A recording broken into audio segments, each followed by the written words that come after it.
நபி ஸல்லல்லாஹு அலைஹி வஸல்லம் இந்த குர்ஆனுக்கு ஒரு உதாரணம் சொன்னாங்க. நபி அவங்களும் உதாரணம் தான் சொன்னாங்க. சொன்னாங்க என்ன?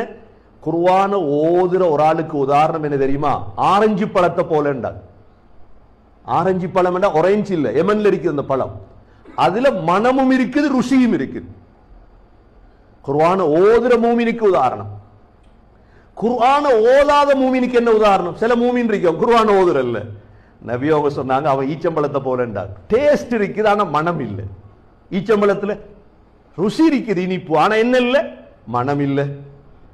மூணாவது சொன்னாங்க குர்ஆனை ஓதுற முனாஃபிக்கு உதாரணம்.